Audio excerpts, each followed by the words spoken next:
17th of June of the year 1120. The troops of Alfonso the Battler are lying in wait for a large Almoravid army that has been sent to recover Zaragoza. The Aragonese must achieve a quick victory or their numerical inferiority will be their downfall. Today, the most famous battle is being fought. The Battle of Cutanda is taking place today.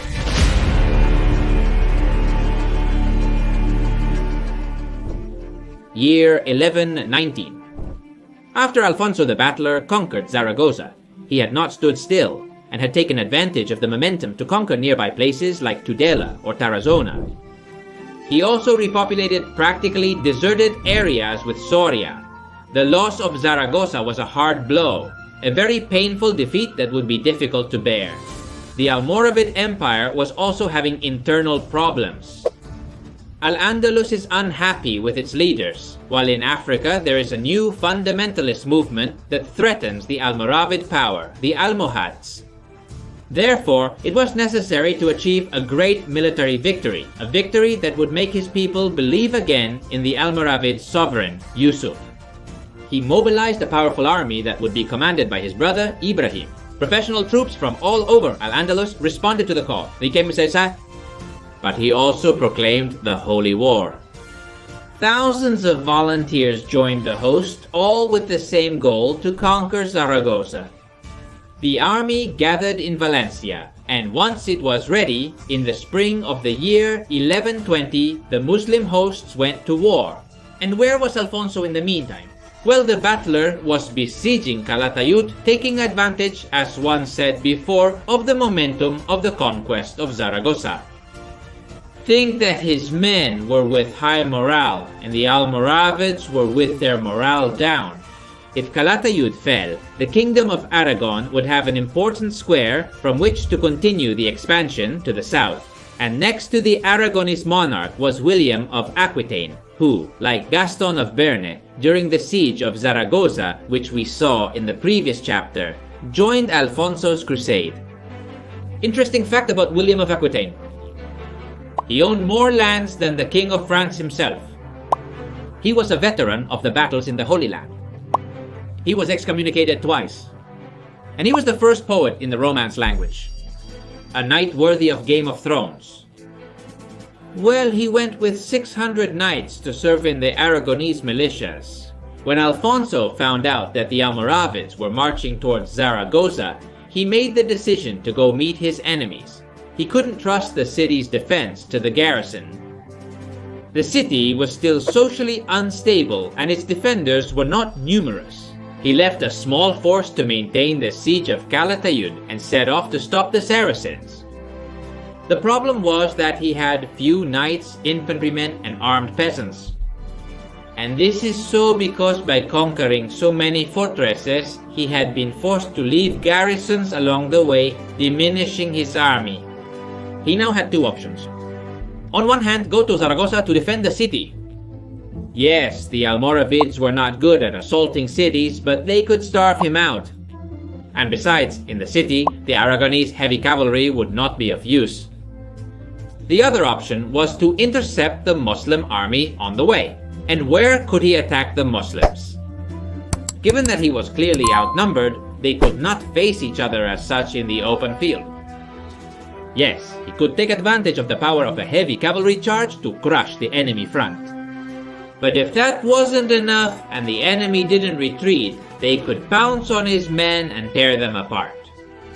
Alfonso decided that the place of the battle would be Cutanda, in a small valley known as Celada or Fields of Slaughter. You can get an idea of why. Now despite this being the greatest victory of Alfonso I the Battler, there is a lot of confusion among the different chronicles, although what happened has been partially reconstructed. To this reconstruction, one will add my slight cinematic touch by modifying some superficial aspects. Since the place is known as Celada, it is most likely that Alfonso the Battler gathered his men at the top of this hill. The heavy cavalry, following the Western tradition, arranged in the vanguard. And behind, the foot soldiers and infantrymen. Among the foot soldiers and the cavalry were the archers. Soon the first Saracen scouts entered the valley, scanning the peaks and the road for threats to their army. The Aragonese monarch had strategically placed troops throughout the valley, lone soldiers who were to stealthily eliminate these scouts. Little by little, through an arrow, a knife in the back, or a sword strike, the Muslims were struck down, and of course their bodies were moved off the road and the blood covered with dirt. Nothing was left to reveal the executions. These Aragonese ran back to their army when at the beginning of the valley the Almoravid dust was seen. The Saracen army, thinking that Alfonso was still in Calatayud besieging the city and without news from the scouts, advanced fearlessly, going deeper into the valley each time in column formation. In the vanguard were the peasants who had enlisted in the jihad, while in the rear marched the professional warriors. Alfonso watched the enemy column from a bush with one hand raised ready to descend and give the order to attack. When he saw the opportune moment, he lowered his hand, and immediately the war drums began to roar. The thunder of the percussion descended the slope, bounced off the opposite one, and echoed throughout the valley as if an army of 100,000 men were lurking. The Aragonese archers opened fire, launching a continuous rain of arrows into the sky. Before the first one even began to fall, the second one had already been fired. And when the first arrow fell on the enemy column, the third one was already flying. The Muslims had to be overwhelmed, not allowed to think, made to believe that Alfonso's army was 10 times larger than it actually was. The heavy cavalry set off, this time with little depth, as they had to cover the entire front to, again, give the impression of being more. The knights descended at a trot, while the Saracens continued with their shields high, trying to protect themselves from a rain of projectiles. Suddenly, the sound of the bows firing stopped, and the last of the arrows fell on the Almoravids. They lowered their shields. They looked at the hillside and terror overcame them. Thousands of knights, French and Aragonese armored, were riding down towards them. Men and horses covered in steel, masses of flesh and iron, galloping at full speed in a compact formation against them. It's not easy to stand firm against such a charge, and even less so for a mere armed civilian. The knights lowered their lances, spurred their mounts for the last time, and crashed into those poor devils. The charge was one of the most devastating those men had ever made. They pierced through the Saracen lines as if they were butter. The Almoravids were rammed, thrown out of their positions. They were trampled by the horses, skewered by the lances, slashed by the Christians' swords. A slaughter. The knights entered from one side and galloped out the other, with less than a dozen casualties. Behind them, they left more than 200 dead and an even greater number of wounded. The Saracens turned around and faced the knights, trying to recover from the surprise and shock they had received. They pressed against each other and watched as the Franco-Aragonese cavalry reformed. However, a sharp whistle began to be heard in the environment.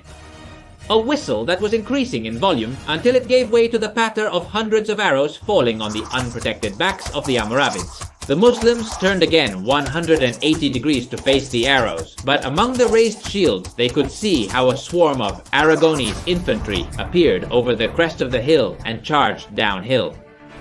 The Muslim officers tried to coordinate the militias, but it was an impossible task. These armed civilians, blinded by their holy war, just rushed forward to join the front ranks and face the enemy. And the regular infantry which could save the day did not come as reinforcement. Their officers refused to send their hosts yet. They preferred the Aragonese to tire and exhaust themselves killing the militiamen. Something similar to the Battle of Sagrajas, but again a terrifying sound began to be heard. The rumble of hundreds, thousands of galloping horse hooves. The Saracen militias, which were oriented towards the Aragonese infantry, did not see the blow coming. Alfonso's heavy cavalry rolled over the Almoravids from behind. Their swords rose and fell, staining their armor with blood, watering the valley with the blood of Islam. Again, the Muslim formation broke apart, and the knights were able to pierce through the enemy ranks like the prow of a ship plowing through a calm sea. After piercing their enemies, the knights veered to the sides, clearing the way for the Aragonese infantrymen who were seeking their own share of the fight. The militiamen who were not in the fight kept pushing forward to join the fray, but the civilians who were fighting no longer wanted to keep fighting.